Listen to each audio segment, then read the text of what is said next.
ABCDE 1, 2, 3, 4, 5. Thank you.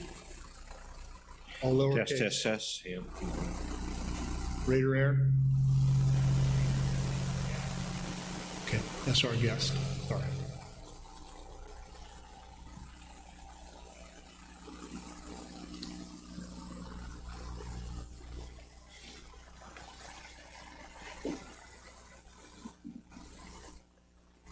In. Okay, good evening to everybody. I'd like to call the March meeting of the South Range Board of Education to order. Mr. Phillips, would you call the roll, please? Well, as soon as I get a pen that works. Sorry about that. That works. Brian Bagwell. Taylor Christian. Terry Lally. Amy White. Ralph Wentz. Here. First item on the agenda is stand and we'll do the pledge. I pledge allegiance to the flag of the United States of America and to the republic for which it stands, one nation, under God, indivisible, with liberty and justice for all. Thank you.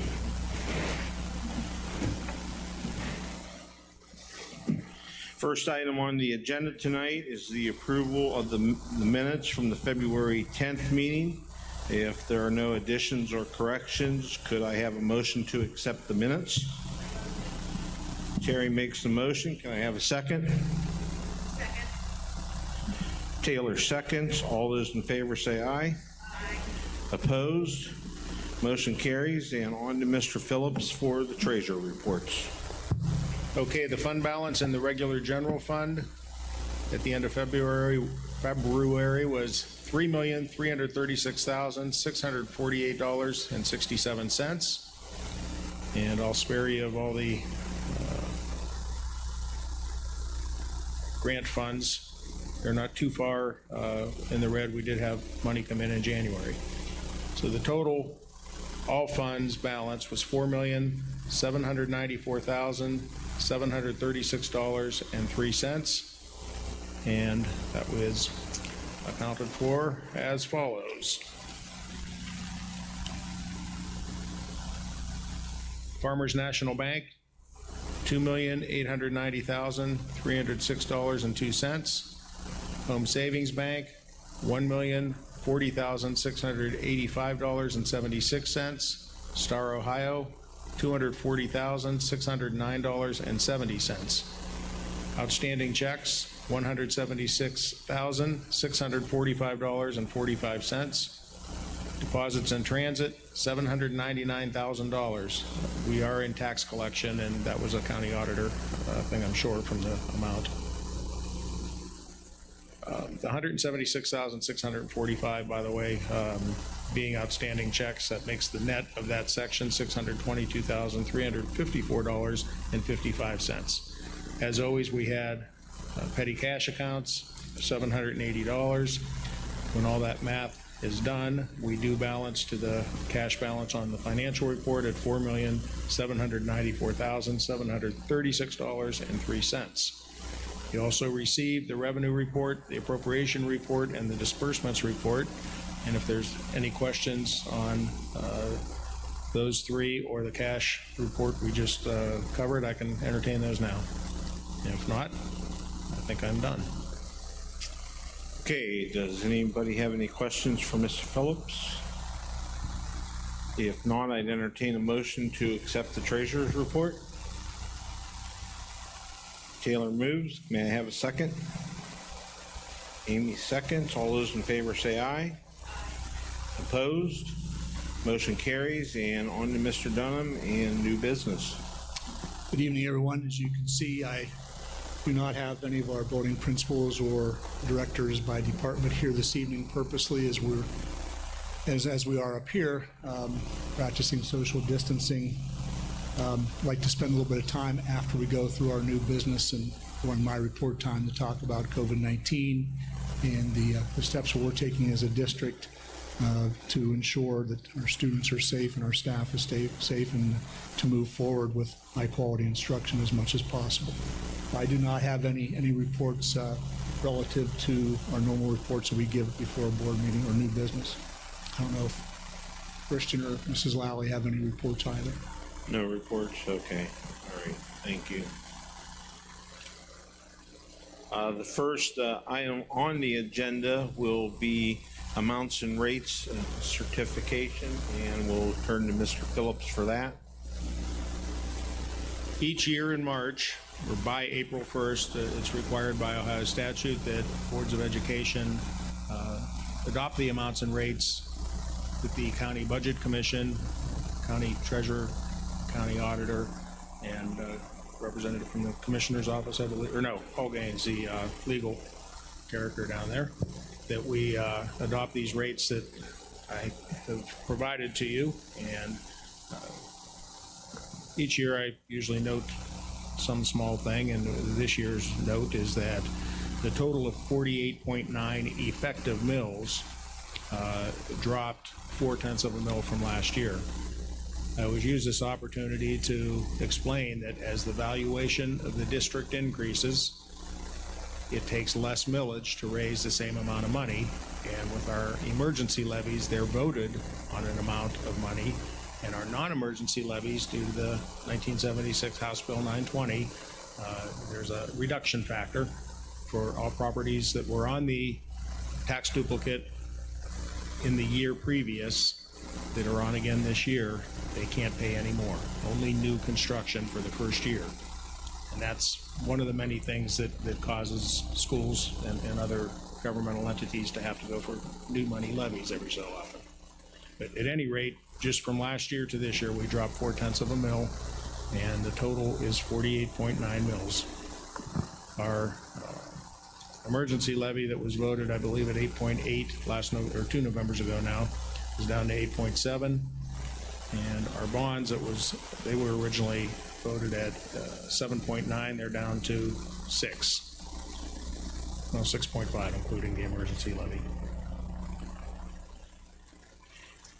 And if you have any questions, they also provide the amounts and rates at the end. It shows, the very last page shows all the different levies, and the first column is residential ag, second column is emergency. If you note, the personal property tax, that's all zero. That's the money that was phased out from 2004 to 2009. And the total millage at the bottom in that personal property is 54 mills.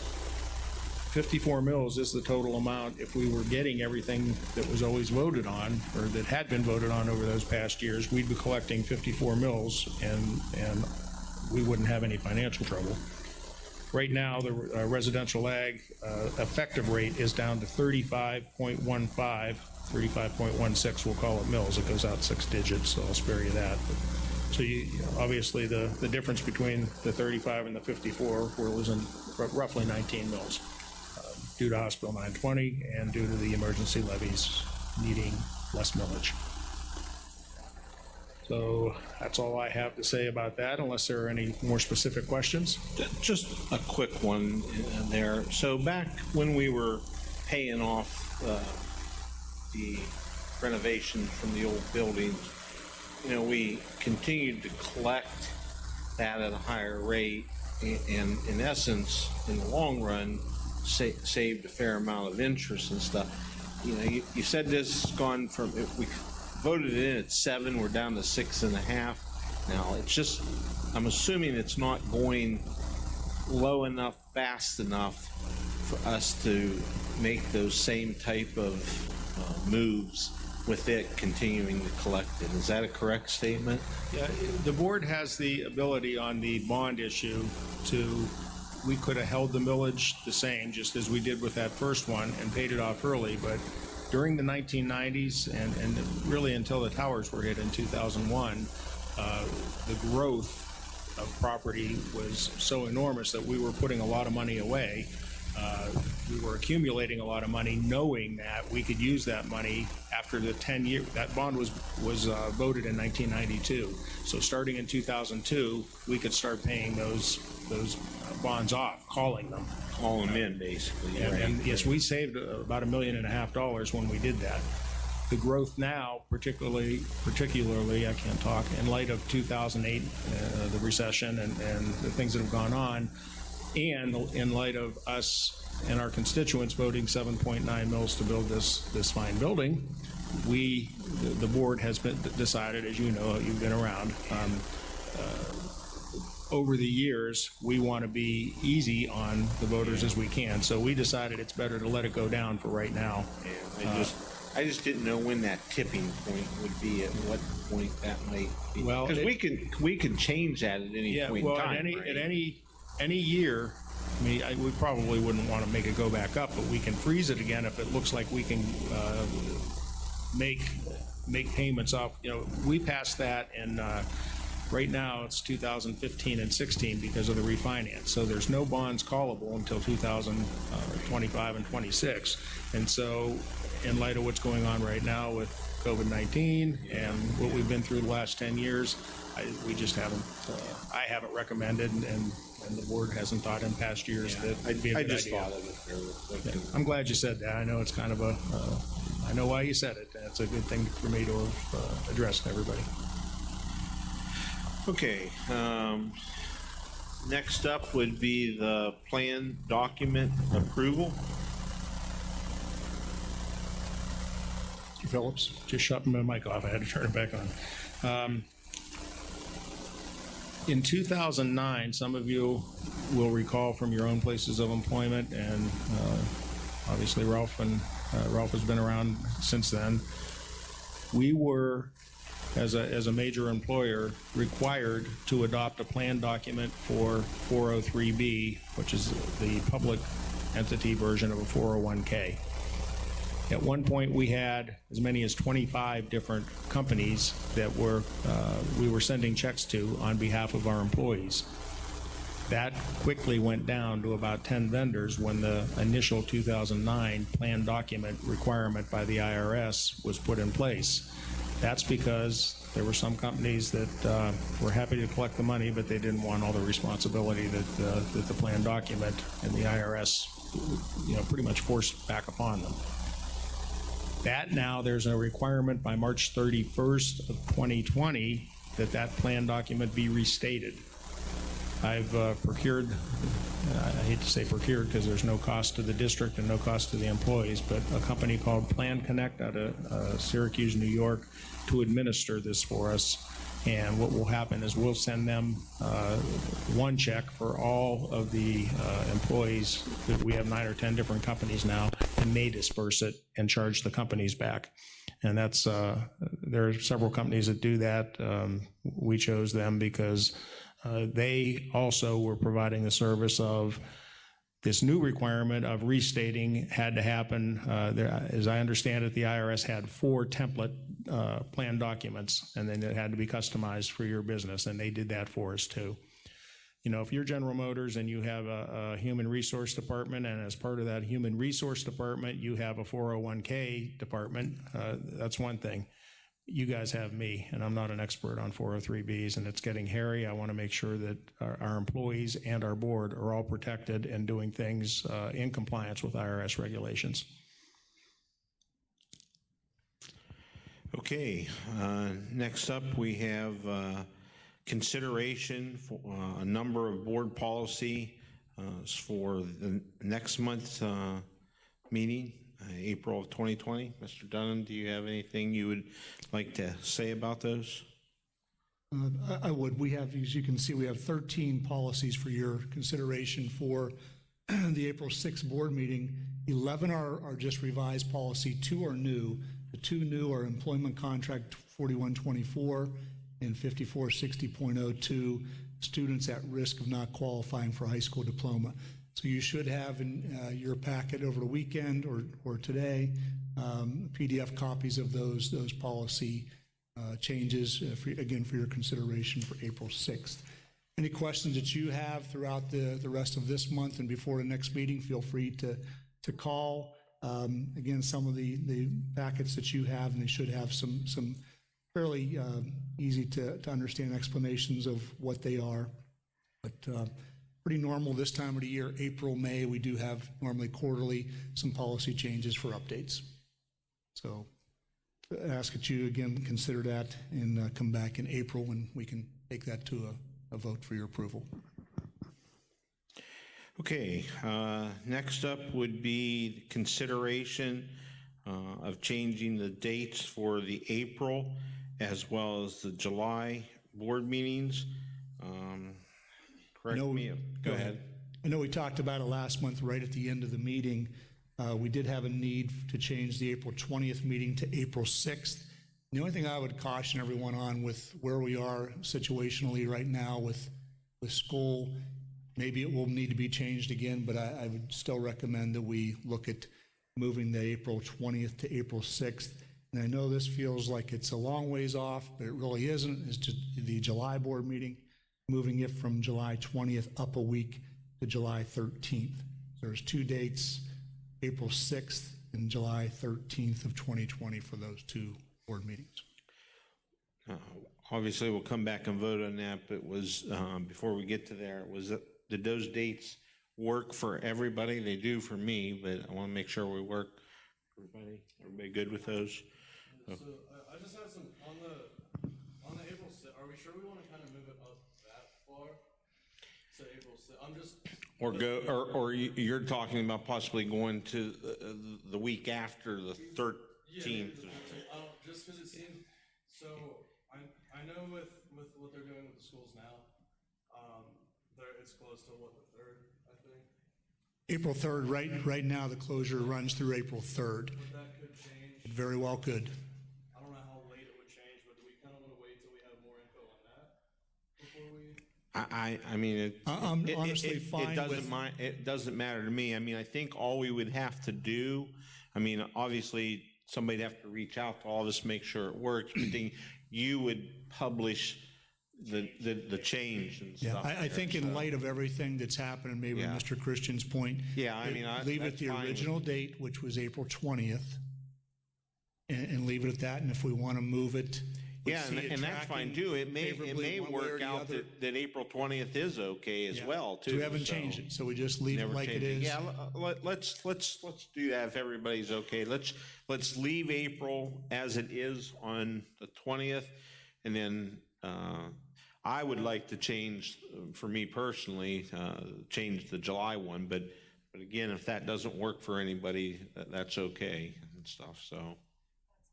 Everybody fine with July? So we're looking at just changing the 1 we'll month just at this point. We'll X the change in April and just change the July one, so, okay, good, when we get back to it. Okay, at this time, that would conclude our agenda items. I would ask that if anybody would like to participate in agenda items, that they step forward to the mic, state their name and their address, and that we would give you 2 minutes to ask any questions on that, and then we will come back again for public participation on non-agenda items. Is there anybody that has any questions on agenda items at this time? Okay, seeing none, let me get back here. Okay, the first item on the agenda to vote for is the amounts and rates there. Can I have a motion to accept the amounts and rates? So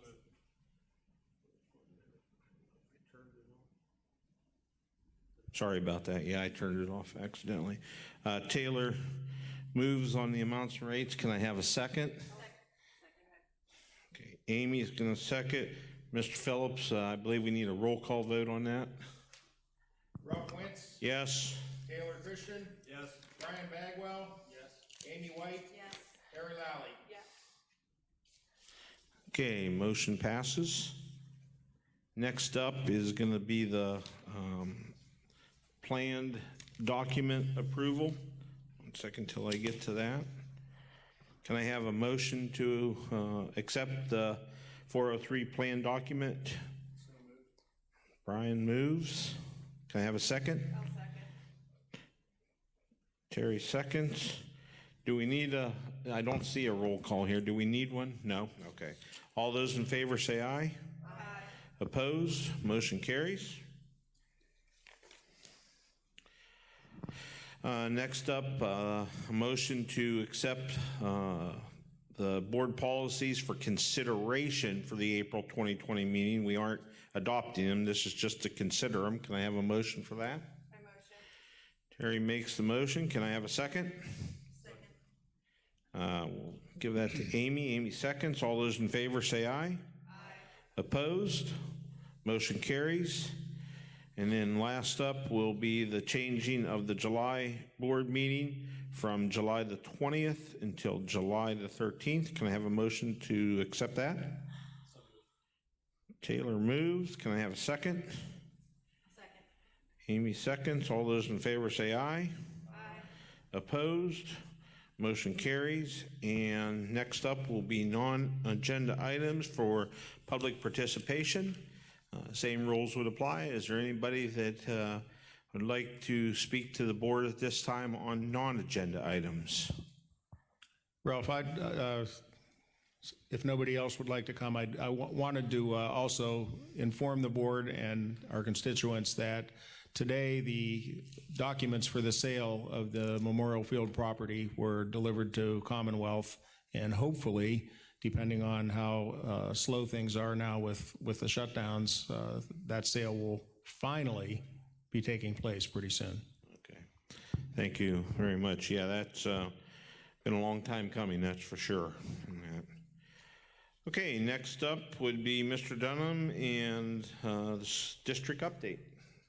As you might imagine, very little to talk about school life, and unfortunately, very little to talk about school life, but more from February to March 16th, but more of the focus is on COVID-19, and I don't even have to ask a show of hands at the front here or in the audience how many have been affected by the COVID-19 situation over the last even 4 or 5 days.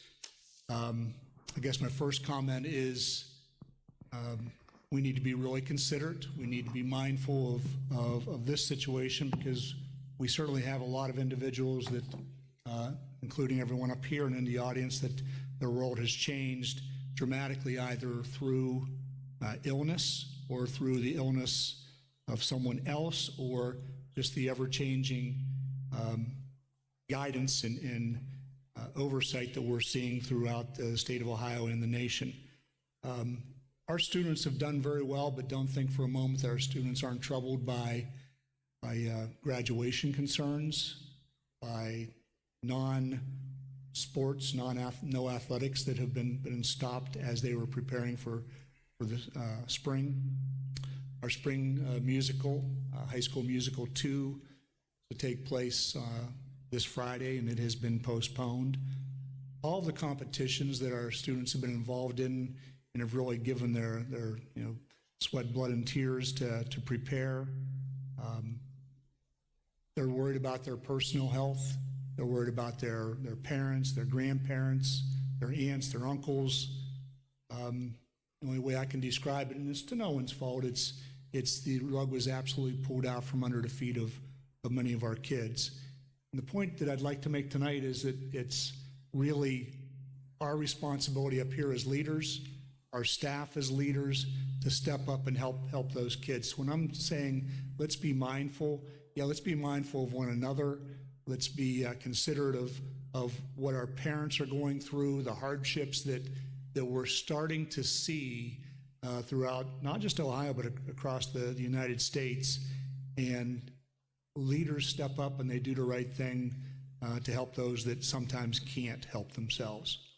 So the COVID-19 crisis has made school, in my mind, and I don't say this lightly, inconsequential, because there's bigger things to consider and more things to think about than not having homework in on time, than being tardy to school, than wearing the wrong outfit to school.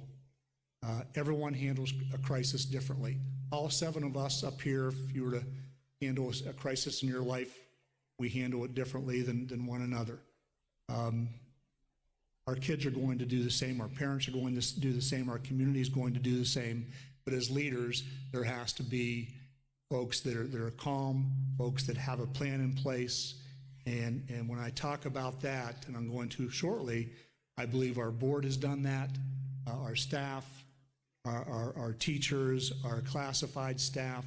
We have been meeting for 3 weeks now, and I'm very proud of how we've handled the situation thus far, because it isn't just the students' rug that was pulled out from their feet. I think all of us can feel that way, that life as we know it has really changed, and we're just very hopeful. We're praying that life returns the way that the kids should know it for March 16th, not worrying about can they go outside and play, can they play with their friends, will sports start back up, can they come to school from Monday to Friday and be in a safe place and have fun and learn, and things that all of us had the ability to do. So we're in a tough time, but I think that, like anybody else would say, we're going to get through this together. So I wanted to take a few minutes and just chronicle the district-wide plans from when we first started talking about it on February 26th. We started by corresponding with staff about our emergency operations plan. You've heard me talk about EOP over the years. We have an emergency operations plan in place for any type of catastrophic or situation that may come into place that we need to be prepared for. And certainly COVID-19 fits that bill. So our EOP convened on March 2nd, and we began the process of preparing for, at that point, we weren't sure about a potential closure. So think about this. Today's the 16th, March 2nd, 14 days ago, 2 weeks ago, we really in earnest started hitting this pretty hard. And as you'll see as I go through the timeline, how quickly things moved. But back on the 2nd, we talked about what do we need to do, or if this were to be a closure or just situational health problems. So we started by surveying students and staff in terms of how many students have devices at home or with them, or the internet capabilities at home, that if we were to homeschool students or remotely or distance learning, that kids could receive instruction. And I'm pleased to report that at that point, we're probably around 80% or so with our student body.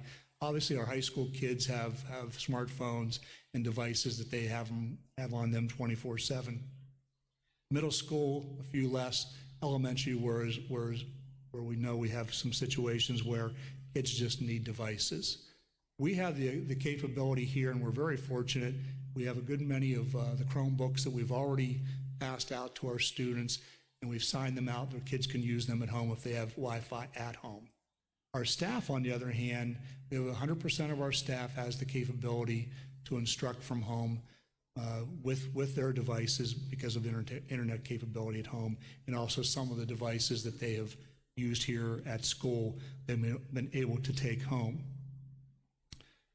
Every day since March 2nd, we really, the day centered around COVID-19 and our capacity to deliver lessons to students virtually if it became necessary. And here we are on the cusp of school being closed, and some schools were open today across the state, but this was the last day that Governor DeWine mandated that school could be in session. But our real deal for us was to how are we going to deliver this, and do we have the capability to deliver high quality instruction to our kids? So it became very evident in the last few days that and apparent that we needed to cancel field trips. Out-of-state trips would need to be either canceled or postponed, and we've gone through a litany of events and a lot of hand-wringing on whether kids should go.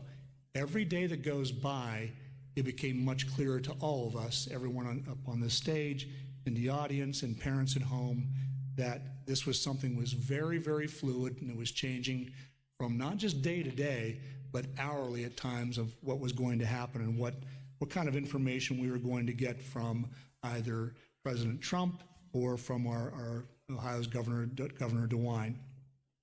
So obviously school has been canceled, and we've postponed all of our extracurricular events through April 3rd. Very difficult in itself to do that. Now we're trying to regroup. When I say regroup, trying to regroup emotionally with our kids to say, kids, we don't know if you're going to be home for 3 weeks or for 8 weeks. We're just not certain at this time. So we're planning for 3, we're hoping for 3, but if we need to go farther into that, then we will do so. So our EOP, our Emergency Operation Plan team, met again on March 6th to reassess the situation and plans for the future. So social distancing, canceling of large-scale events went into action with the anticipation of hearing from Governor DeWine on March 12th. That was a Thursday, to receive guidelines or mandates regarding public education. And I was sitting in my office at roughly 2 o'clock. He was to come on. I think he came on about 2:15, 2:20. Governor DeWine started talking about schools and the closure of schools and in large groups and trying to practice social distancing. And I had a meeting in this very auditorium at 2:50 with our K-12 staff to share with them the plan of moving forward and how we need to have precautions and plans in place, as it appeared that school was going to continue into this week that we're currently in. As I walked into the auditorium, I passed out handouts to everyone with some of the things that we wanted to practice. And back then, I say on Thursday, March 12th, I talked about, all the precautions of hand washing and social distancing and stay home if you're sick, all the things that we've been seeing for the last several weeks. 2 minutes into that conversation, I received a text from one of our administrators saying that Governor DeWine had mentioned at the end of his conference that school was closed for 3 weeks. So it's just an example of how fluid this situation is, and I'm going to say it tonight as I continue. My plan, our plan, everyone's plan is going to continue to change as we get more information and we do the right thing for our staff and our students and our community, our state, and across the nation. So if nothing else tonight, and you hear a lot of talking from me, it's the plan will change several more times, but we have to have a plan in place. We just must.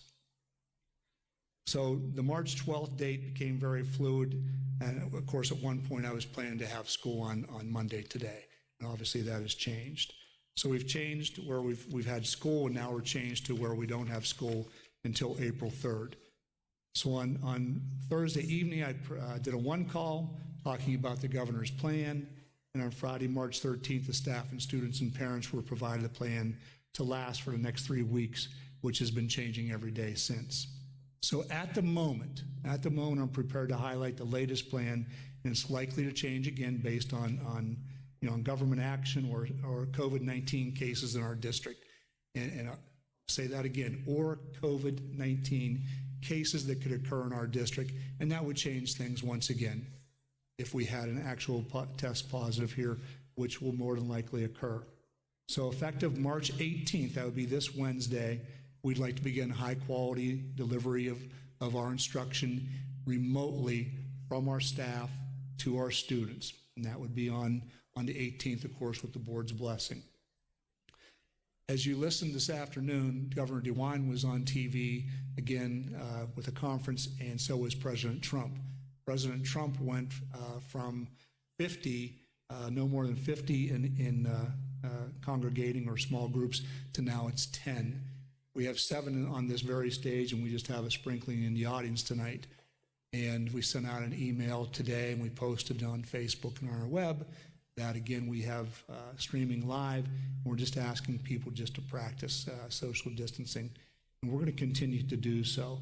So with that said, we know that it's not a good idea for 90 or 95 or 100 staff and administrators overall to be running through our building on a daily basis.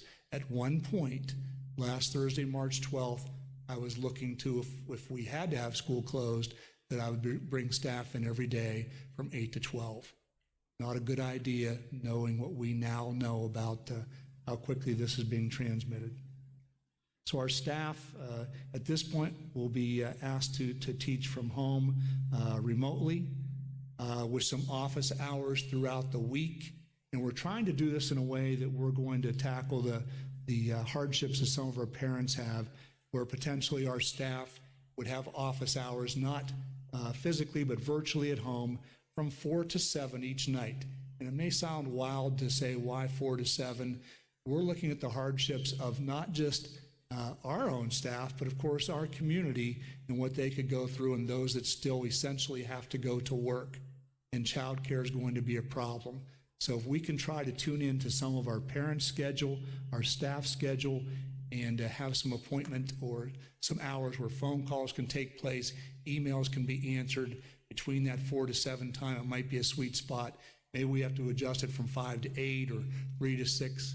Again, those could change, but we're looking to try to accommodate our parents, our students, our staff, and community.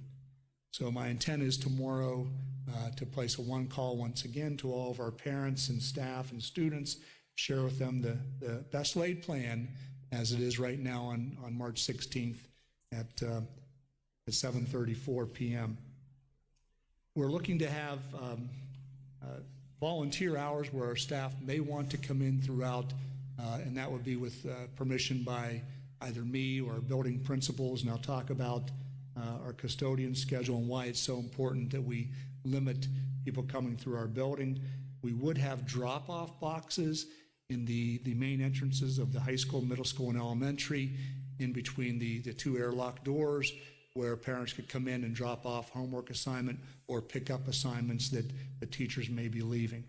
We could go so far, if this is a long-term, where we could have buses, just like they're picking up kids and dropping kids off at the end of the day, we could have buses taking assignments around to parents throughout the district.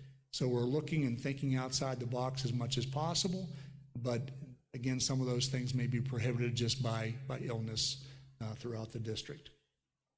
So we will have drop-off boxes for each teacher in all 3 respective buildings for assignments to be dropped off or picked up. As I mentioned, we may look at several days a week for a run in the afternoon. Maybe it is between 6 and 7 when parents are home. Here's homework for grade 1 on that bus, grade 2, whatever it might be. We're just going to be creative. Our custodians and Mr. Pagnot have been terrific. They've worked extremely hard. Today was a sanitation scrubbing cleaning day. Tomorrow will be the same. No one has been in the building today or tomorrow other than the staff. Wednesday, that remains up in the air a little bit. I would like to meet with staff briefly, but it takes some doing when you can have 10 at a time coming into the building, 10 congregating, put it that way. So we're to work through that. Our custodians have, as I mentioned, been cleaning, and by having just certain days where maybe elementary students can, or not students, but parents can get into the building and meet with a teacher, if we get that far down the road, it eliminates the staff, Mr. Pagnot's staff, from cleaning the other 2 buildings each and every day.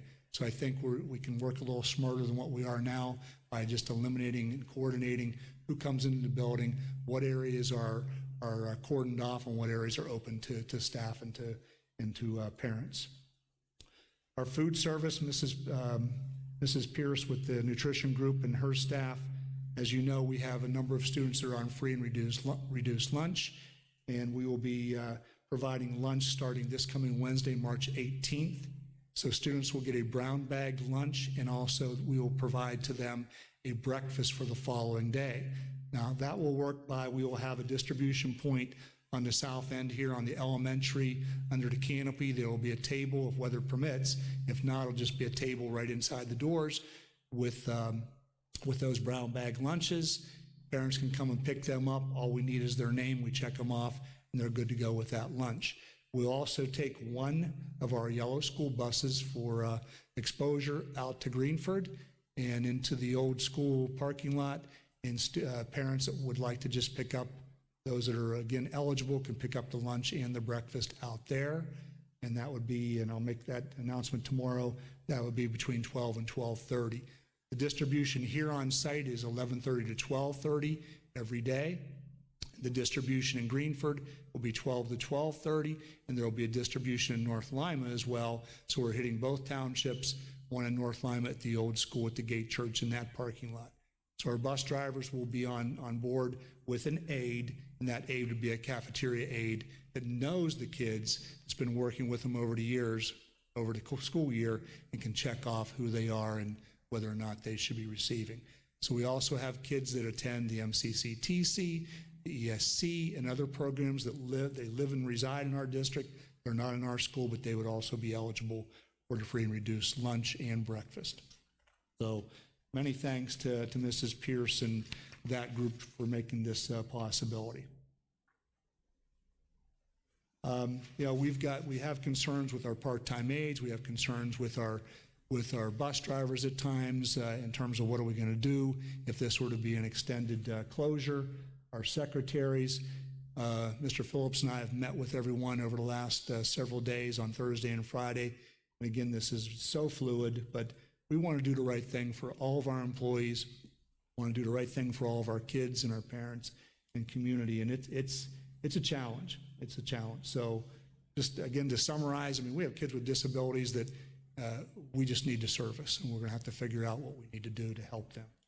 To summarize, we're going to continue to communicate. I will continue to communicate all schedules and changes that we just know are going to happen. I can tell you right now, as well as I sit here and talk about this coming Wednesday, it could change again. But please understand that. But I want to thank our parents, certainly our board, our staff for the support. And lastly, we're always going to do the right thing for our kids, our staff, and our community. Challenging times, but we're up for the challenge. I can tell you that. Any comments, any concerns, any questions I can answer? Actually, yes. Actually, I've had a couple, so they can't hear us. I've actually had a couple parents just that are live streaming that have a couple questions. Okay. That text me. This is pressure, Mrs. Lally. First, on the 4 to 7 office hours at home, are they giving instructional guidance to the students? Is that the time that they do it? They can. And these are the details that we're going to work out early throughout Wednesday, and our principals will be working through it tomorrow by contacting staff. I've worked with our association leadership, and we just don't want to put any of our staff in harm's way, but we do want to be able to provide instruction, and it's going to look differently at all levels. Imagine a kindergartner, first, second grade. They're not going to have the remote distance learning, virtual learning, blended learning like a high school student. So that's going to look different, and I'm well aware our staff is prepared, for that. Middle school, same thing. They could be looking a little bit of both, of print material and also online. But to answer your question in terms of will they be able to be contacted, that's the idea throughout that time frame. And maybe that won't work, but we have to start somewhere. But a 4 to 7 time frame allows our staff to also, if they have child care problems, they have hopefully someone there that can lend a hand, and it also gives our parents that have been working throughout the day, when they return, maybe they have some help that they can get online, email. If they are to leave phone calls, phone messages on our system here at the school, our staff can retrieve those phone voicemails from their phones, from their personal phones at home, or email. They can also listen to it. And continue on that, one of the questions was, is it possible to maybe have a 10 to 12 time for the parents that work later? That way they can adjust to their morning schedule and keep the kids on a normal schedule. And I think that that could work as well, because I'm just saying right now it's 4 to 7 every day. Maybe it is a Monday, Wednesday, Friday, 4 to 7, and it's a 10 to 12 Tuesday, Thursday. So I guess we need to just throw it out there to see how it flies the first few days, and then we'll make changes as necessary. And this is really dependent upon, how many, our students suffering through illnesses, our parents, our staff members. So there's so many variables, but I'd love to be able to say Monday, Wednesday, Friday, 4 to 7, Tuesday, Thursday, 10 to 12, and it would run just perfectly. But we're willing to try anything. And then one more question. On the children that get free or reduced lunches that we're doing the brown bags, do they need to call into the school to let them know what location to pick up at? Again, let's leave it this way. If they're in Beaver Township, they can either come here, Beaver or Green can come here, and we're just looking at regionally or what's geographically closer. Or if they live in North Lima, obviously they can go there. But we'll have enough spaced out, and I think we're going to do the math in the next few days, that if we needed to come back and pick up a few more here or go to Greenford and get we'll have enough. Okay. So to answer your question, they really don't. Just name, and if they're already qualified, we'll be able to get it to them. The last one was actually a statement. If anybody is planning on speaking, it's easier for them to hear through the microphone through the live stream. I think that was all the questions that were texted to me. Thank you. Okay, thank you very much. Anything else on your part, Mr. Dunham? Not at the present. Okay, okay. Board members, any of you have any questions that you would like to ask at this stage of the game? So as of now, our tentative schedule is we are returning back April 6th, as far as we know. Yes, as of now, that's the governor has closed our district and all districts through April 3rd. Return date would be April 6th at this moment. We're set for high quality remote learning Wednesday, March 18th, and I will push out as much information as I possibly can, knowing that it will continue to change, but we have to start somewhere. So I'm really asking for patience, and I know I'll get that, and our staff deserves that, our kids deserve it, but everybody deserves the best we can give. Okay, thank you very much. I think that just goes to show that our leadership, whether that be from Mr. Dunham to Mr. Phillips, our building principals, everybody's trying to put their heads together and do the right thing. Literally, again, to emphasize, things continue to change literally by the minute here, and we're going to do the best that we can to support all of our folks in the community and our kids, and try to do it safely. So thank you very much, Mr. Dunham, for your leadership. Thank you, Mr. Phillips, for your leadership, and I'll say thank you to our building principals and for their leadership in this crisis that we're going through right now. So thank you all. Next up would be executive session under Ohio Revised Code 121.22 and Board Policy 0166 for the consideration and employment, dismissal, discipline, promotion, demotion, and compensation of a public employee. Can I have a motion to go into executive session? So moved. Amy moves. Can I have a second? I second. Terry seconds. Mr. Phillips, can I have a roll call, please? Taylor Christian? Yes. Terry Lally? Yes. Ralph Wentz? Yes. Amy White? Yes. Brian Bagwell? Yes. The board will enter executive session at 7:47 p.m. Thank you for attending, and thank you who is ever streaming online. I hope that a lot of your questions and concerns have been answered, and again, we will continue to communicate as much as we can with you when we know what is going on. So thank you very much.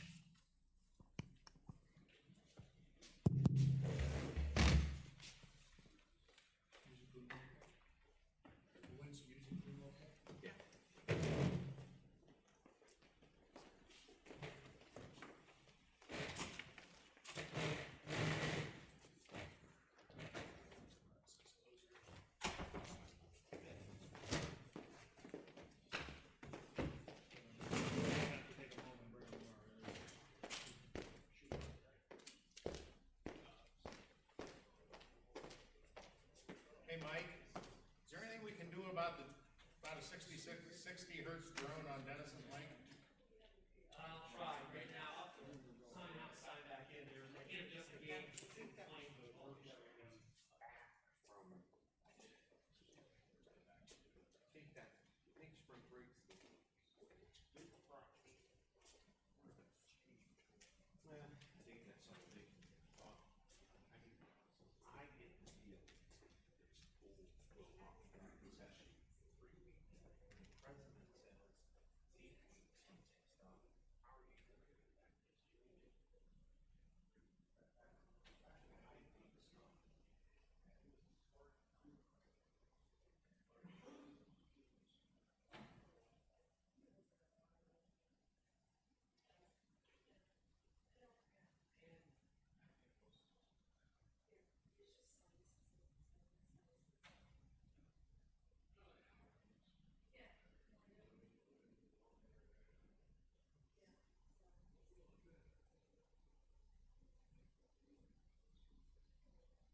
You know what? We're still recording, so we're.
Okay, we are back in session. It is 8:17. Mr. Dunham, would you please go through the personnel?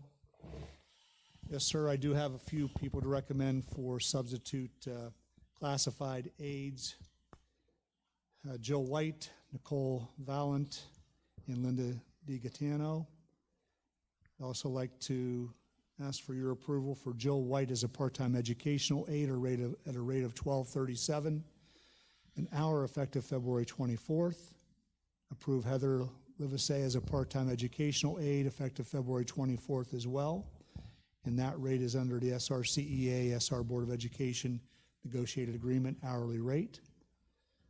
Ask you to approve Mary A. as an intervention tutor at a rate of $20 per hour, not to exceed 3 hours per day, effective March 4th of 2020. Approve Jenny Benson for additional hours as a part-time intervention specialist for the days that you see outlined. That rate would be paid per the SREA, SR Board of Education negotiated rate of pay. I have 2 one-year limited teaching contracts. These individuals have replaced 2 teachers one has resigned and one is out on a leave of absence. Grant a 1-year limited teaching contract for Jessica Foley for the remainder of this school year, effective April 6th, as an elementary intervention specialist. She will be placed on step 0 of the SREA contract. Grant a 1-year limited teaching contract for Jacqueline Walters as a middle school English language arts teacher for the remainder of this school year, and that is an effective date of April 2nd. Approve the following supplemental contracts for the 1920 school year. Krista Butcher, middle school girls track, Anthony Rowan, assistant softball coach, and Ryan Miller, assistant baseball coach. I have 3 unpaid volunteer coaches for the 1920 school year: Donald DeCellis, Dion Miller, Delane DeCellis. Mrs. DeCellis, by the way, would be a stat keeper, but I'd like to have her name since she's part of the program. Her name approved, excuse me. That's it for personnel. Okay, can I have a motion to accept the names for personnel? Terry motions. May I have a second? Taylor seconds. Mr. Phillips, roll call. Taylor Christian? Yes. Terry Lally? Yes. Ralph Wentz? Yes. Amy White? Yes. Ryan Bagwell? Next up would be adjournment. Can I have a motion for adjournment? Taylor moves. Can I have a second? Second. Amy seconds. All those in favor say aye. Aye. Opposed? Motion carries. Thank you very much.